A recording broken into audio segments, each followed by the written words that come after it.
નમસ્કાર મિત્રો, હું છું શૈલેષ પરમાર। ઘણા દિવસ પછી આપણે મળ્યા છીએ। તો આજે આપણે આવ્યા છીએ ગાંધીનગર રોડ ઉપર જે કોબા સર્કલે, જ્યાં આવેલું છે સંતોષી માતાનું મંદિર, અને જે ચમત્કારી મંદિર કહેવામાં આવે છે, અને અસલી નામ એનું છે શંખ મંદિર। તો આવો તમને શંખ મંદિર બતાવું।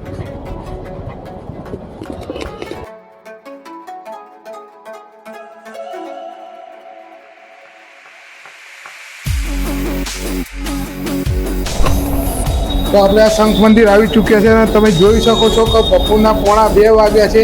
તો આ મંદિર 2 વાગે પહેલાં 1 વાગે બંધ થઈ જાય છે, સાંજે 5 વાગે ખુલે છે।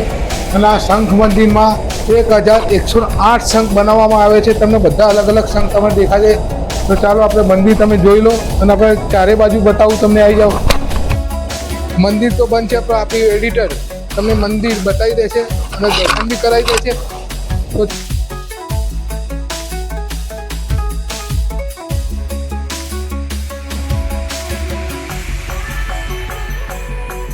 ચાલો તમને અલગ અલગ શંખના વિડીયો બતાવીએ।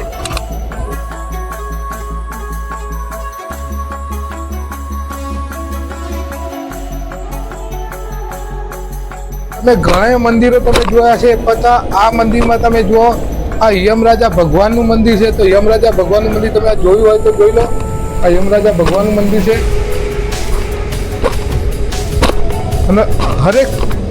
અને હરેક પિલ્લરમાં દેખો શંખ જ બનાવેલા છે।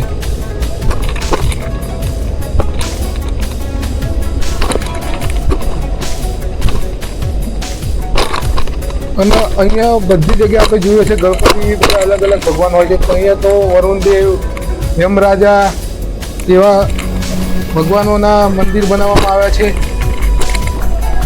અને તમે જોઈ શકો છો કુબેર ભગવાન ભંડારી ભગવાન છે।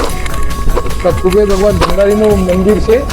તો આપણે બધી મંદિરો આટલા ફર્યા, પણ આ જે ભગવાનોના મંદિર બનાવવામાં આવ્યા, તો આ એક જ એવું મંદિર છે કે આ ભગવાનના અહીંયા મંદિર બનાવવામાં આવે છે।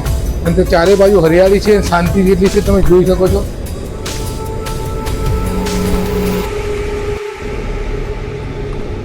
તો આ મિત્રો આપણે તમને દર્શન કરાવી દીધા છે। તો આપણે તમે જોશું આઉટ સાઈડમાં બી આખું શંખનું જ બનાવેલું છે।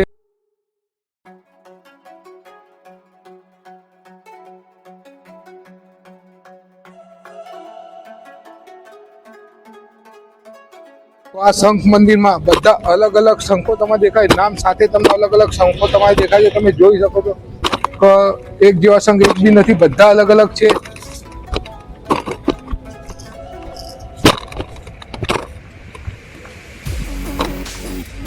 કૃતિ શંખ છે, આ પરશુરામ શંખ છે, બ્રહ્માકૃતિ શંખ છે, ચમરાકૃતિ શંખ છે, સુકૃત શંખ છે, મેરુકૃતિ શંખ છે, વિરાટ શંખ છે, કુંડલાકૃતિ શંખ છે, માન્ય સ્વરસિંહ શંખ છે, ધનુષાકાર શંખ છે, શ્વેતા શંખ છે, અંકુશના શંખ છે, વર્ષાકૃતિ શંખ છે, પદ્માકૃતિ શંખ છે, વરિયાતકાર શંખ છે, અભિષેક શંખ છે, પ્રકાશિત શંખ છે, ઋષિમુખી શંખ છે, ધ્યાનધારક શંખ છે, ત્રિવેદીકાર શંખ, અમૃતકાર શંખ, સમકાર શંખ, વિસ્પાકાર શંખ, સમિક્ષા તત્ શંખ, મનુષ્કાર શંખ, પ્રસાદ શંખ, આવા હજારો ઉપર શંખો છે।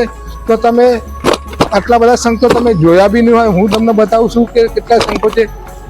તે બદલ આ મંદિરની ખાસિયત એક ખાસ છે કે હરેક મંદિરમાં આપણે નારિયેળ, પેંડા આવું બધું ચડાવે છે, પણ આ મંદિરમાં એવું ચડાવવામાં આવે છે કે જે ચણા અને ગોળ જ ચડે છે આ મંદિરમાં। અને આ મંદિર એક મંદિર નથી, એક ચમત્કારી મંદિર કહેવામાં આવશે। એ ચમત્કારી મંદિરનું બોર્ડ બી હું તમને બહાર બતાવીશ છેલ્લા।